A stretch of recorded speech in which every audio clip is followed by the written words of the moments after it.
Je vais vous montrer à travers cette vidéo, une très courte vidéo, comment pouvoir utiliser l'environnement de développement ou de programmation Arduino pour programmer des cartes ou des modules de type ESP32.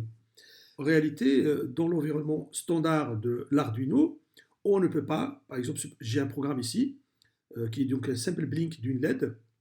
En fait, je ne peux pas aller, donc là j'ai branché mon USB ESP32, et je ne peux pas aller injecter ce code-là parce que si je viens pour choisir le type de carte dans laquelle je peux injecter ce code, vous allez voir que il n'y a pas dans la liste ici, il n'y a pas ESP32. Donc je ne peux pas aller injecter ce code-là.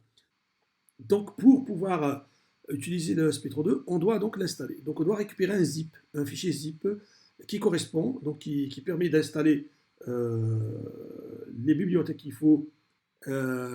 Et bien sûr, cette installation va engendrer l'apparition de euh, tous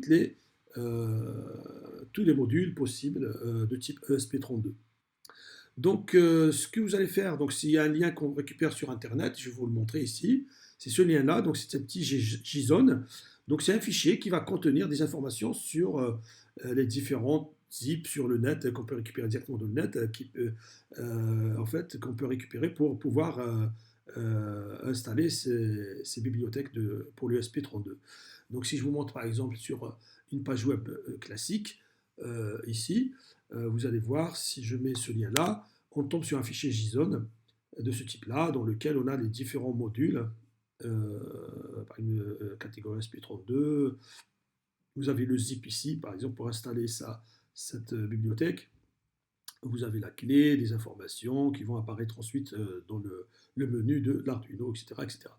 Donc, pour montrer ce lien à l'Arduino pour pouvoir aller chercher ces zips-là, on va aller dans, je pense, sous Windows, dans Fichier Préférences, sous Mac, c'est Arduino, Préférences, et là, on tombe sur cette fenêtre, et vous allez dans URL de gestionnaire de cartes supplémentaires. Je colle ce lien que je viens de copier, en fait. Bien sûr, vous pouvez le trouver sur Internet, et moi, je vais le mettre dans la vidéo, dans le descriptif de la vidéo. Vous pouvez juste faire un copier-coller et accepter. Et une fois que vous avez fait ça, vous allez venir dans Outils, Uno, gestionnaire de cartes. En fait, ici, vous allez voir toutes les cartes qu'on peut installer. Et si j'avais pas mis ce lien-là, ici, si je tape ESP32, je ne vais pas trouver cette carte. Là, si je tape maintenant ESP32, vous allez voir, il l'a trouvé tout de suite. Vous n'avez qu'à choisir la version. Donc moi, je vais choisir la toute dernière. Et je clique sur Installer. Donc là, il va installer toutes les bibliothèques qui permettent d'injecter du code dans des ESP32. Donc c'est possible, donc là on attend un petit peu la fin de l'installation. Il est possible que la fin de l'installation détecte une nouvelle version qui est donc supérieure à 1.03 ici par exemple. Donc à ce moment-là, avant de fermer, c'est bien de faire une petite vérification. Regardez s'il y a probablement une nouvelle version plus récente que celle qui est mentionnée dans le menu de tout à l'heure. Donc ici, je vais regarder, vous allez voir si c'est le cas.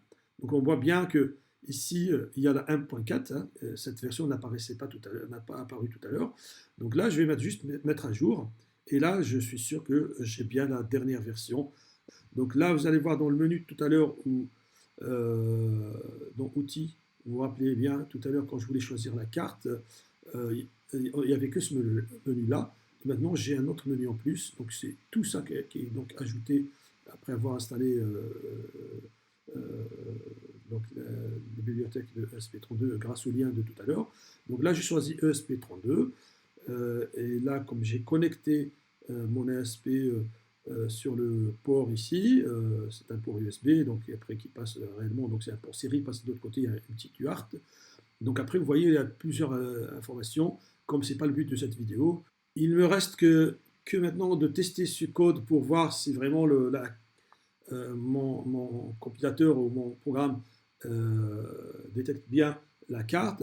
Donc je clique sur le téléversement. Vous allez voir là, après la compilation, il va donc commencer le téléversement. Donc ce téléversement signifie bien qu'il a bien détecté la carte. Je vais donc vous montrer cette carte dans laquelle j'ai bien injecté le code. Et on va voir que sur le pin 2, il y a bien un clignotement, ce qui signifie que mon code a bien été injecté et qu'il marche bien sur l'USP32. Merci pour votre attention.